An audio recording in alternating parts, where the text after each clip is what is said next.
Hi guys, and welcome to day 4 of the 12 days of Clueless, which has not really gone to plan. Fingers crossed, we might be on the up with this one. And it's the first time I'm ever trying it, even though I've seen this so many times, even before I was like really conscientious of what beers are on the shelves and stuff.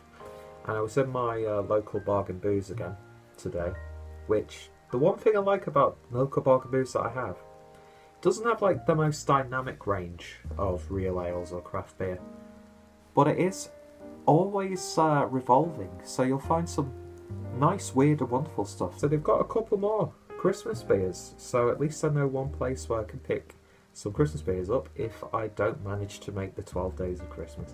I should come up with like a forfeit or something, shouldn't I? Or just not do anything at all. But as you can see, my little Christmas display is pretty much bare now because we've sorted stuff and put it back up in the loft just to bring it down again in a few weeks.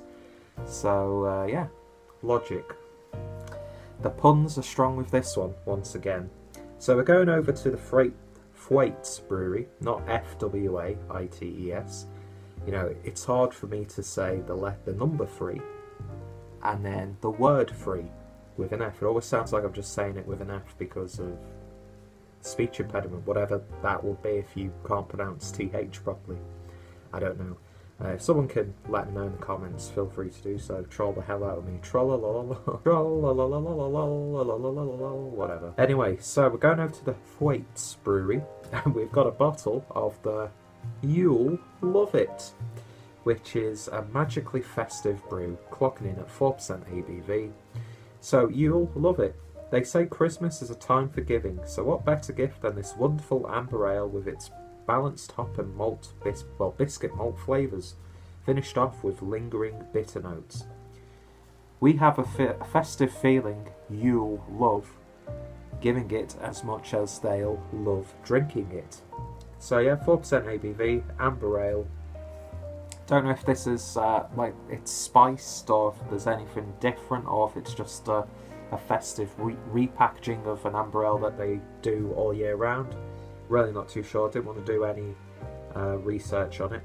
But the best before date is the 31st of the 10th, 2016. So a really quite fresh bottle actually, if we're going off the 1 year shelf life rule. Yeah, thoroughly festive it says on the label on the neck. And there you've got a rather sad actually and concerned looking Rudolph. Is Father Christmas doing something naughty behind him? I don't know. We don't know what Father Christmas is into, really, do we? But yeah, I don't know. It just looks like a either distressed or concerned Rudolph. I mean, I will be if I've got a bulging red nose because, yeah. Bottle cap, really nice and simple. Thoroughly good beers, it says. Let's hope it does. Waffling on, so let's get the beer opened and see what we get. Oh, got a little bit of a snowstorm now. Look at that. That's odd, isn't it? Jesus. Anyway, let's pour it in. At least it didn't gush everywhere, which is always nice. Nice active carbonation. Nice snap, crackle, pop, as my good friend Chad from Albino Rhino Beer Reviews would say. And beer in a glass, and that is... It's not the darkest amber, but it's got that sort of like rustic colour to it. To me, that looks more along the lines of like a hopped up Hellas lager, almost. Beautiful clarity. It's got that rustiness to it. Beer poured with about 1 finger's worth of a slightly off-white head, nice compact bubbles. It's got that sort of like creamy look on the top. But yeah, doesn't look too bad. It has got some slight festive vibes to it, but I was expecting, I don't know, as he wipes his nose on his finger. I was expecting it to be a little bit darker, all things considered, but anyway, who cares what I think? If so, why are you still watching? What's wrong with you? Anyway, let's give it a sniff. Oh, that's a really nice smelling beer. Lovely sort of like vanilla biscuit aroma as opposed to just like a vanilla aroma. It's got that sort of like nice, almost vanilla oaty biscuit sort of aroma. Like freshly baked, still slightly soft vanilla oat sort of stuff. A little bit of like a gentle brown sugar note. Slightly reminds me of banana bread batter. A little bit of like a subtle cinnamon aroma coming out. It's actually a little bit hard when I'm sniffling, but yeah, there's actually it's not like an aggressively strong smelling beer or anything like that, but it is really quite aromatic. Very sweet though, lovely sweet biscuity, slightly cakey aromas. Yeah, like Christmas cookies. It's like Christmas baking in a glass. Like you've got elements of cinnamon stars with a little bit of icing sugar on there. Vanilla cookies in general. How many times can I say vanilla cookies? Like slight pastry with a bit of caramelized sugar on top. Yeah, it's got like a real sort of like you've walked into a bakery almost. A really nice smelling beer. It's definitely the nicest one we've had so far in terms of the aroma. Anyway, let's hope that that sweetness comes through, but the body carries it, because I think that's been a problem in all three beers we've had so far, is the body's just not backed up what flavours we've had. Anyway, let's find out. Fucking hell. So anyway, let's find out what it tastes like. Cheers.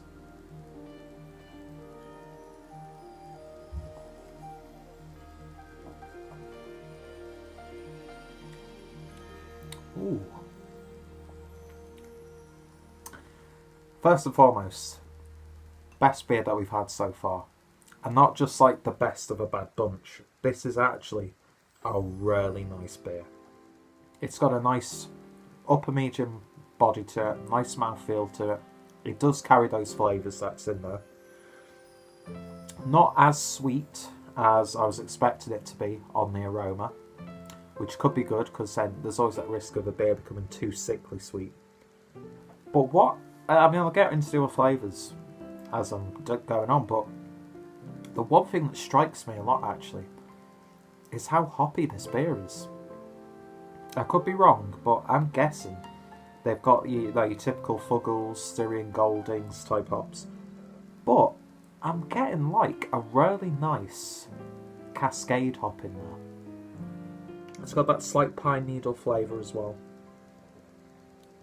It's not like a really heavy desserty beer, but it's got really big festive elements to it. So it's not just your average amber ale, which is good because that's one of the most boring styles of beer that's out there. I'm sorry. Yeah, a real ale, amber ale, 9 times out of 10, it's just so dull. Do you know what I mean? But this, it's got a nice little roasty spiciness to it. That sort of Christmassy, biscuity sort of flavours coming through in there as well. Yeah, vanilla biscuits, butter biscuits. Slight clawing from an almost cinnamon-like character. Reminds me of like a mince pie filling as well, but very, very subtle. Then you've got a lovely bread crust flavour in there, like a nice white bread crust. Nice earthiness as well, just to help ground the beer. And then the hoppiness comes through. I mean, you do get that slight citrusy character as it's going down, but the bitterness is actually quite a lot stronger than I was expecting it to be, and it works really, really nicely. That's a genuinely lovely beer. It really, really is. And like I was saying, it's not like it's the best of a bad bunch. It's actually a really solid, enjoyable, palatable beer. That it's not like classically festive, but it still has those festive elements in there. And I think what helps with this beer is that sort of pininess from those hops. It just takes it up a notch. When you hold the beer in the glass, well, when you put all the beer in the glass, I should say, it has slightly clouded up. I'm not sure if you can see that. And the colour's gone a little bit darker, a little bit murkier. Sort of has that sort of like when your taps are, you know, then when they've been doing waterworks and you run your taps and then you get that brown water coming out. It sort of reminds me of that. And yeah, that head's reinforced really nicely. Looks nice, sleek and smooth. So we'll have one more taste to see if the flavour's developed. A bit more spice, a bit more breadiness. And that hop character is a little bit more pungent. It's a lot bolder actually when you put it all in. Less sweet, because that sort of like slight yeastiness comes in a little bit more when it's all in the glass. So again, it's one of those beers where I don't know if it is bottle conditioned, didn't look in the actual bottle. But it's definitely got the impression that it feels a little bit bolder as well, now that it's all in the glass. So it's a little bit more crisp, I found, before I poured all the beer in. A little bit more sweeter, but now that you've poured everything in, it's a bit more bolder, a little bit more bready, slight rye spiciness coming through, a little bit of like a nutmeg, and that hoppiness is reinforced a bit more. But either way, that's a really solid beer. I really like that. This is one that, we're early days into this series, but I would happily pick up another bottle of that and enjoy it on Christmas Day with your roast dinner, Christmas dinner sort of thing. But lovely beer. I'm going to give it a very solid 8 out of 10. Yeah, that's really nice. That if you've not tried it, well, any beer you should give a go. Just so it helps you understand what you find to be good and bad beers at the end of the day, do you know what I mean? But my festive cheers sort of perked up a little bit, and I appreciate the googly eyes of this penguin in a party hat now. So I'm a little bit more happier. Thank God I can edit stuff out of the video. Let me just leave it at that. Anyway, so if you've tried Thwaites', you'll love it. I'm sure you will. Then let me know your no puns can be bad. Let me know your thoughts, opinions down below. If you tried any, or if you've got any recommendations for other Christmassy beers or Thwaites beers, recommendations, suggestions, all welcome. Check out Thwaites, check out the playlist for the previous reviews, check out my Amber Ale playlist as well, and hopefully, how many times are we going to do that? Tomorrow's beer will be just as good, if not better, whatever it is, because I have no idea what it's going to be. Thank you guys for watching, and I hope, nearly did it again, hope you've been enjoying the series, and I hope you're having a wonderful December so far. I've perked up a little bit, and I shall see you all tomorrow. See you guys later. Cheers.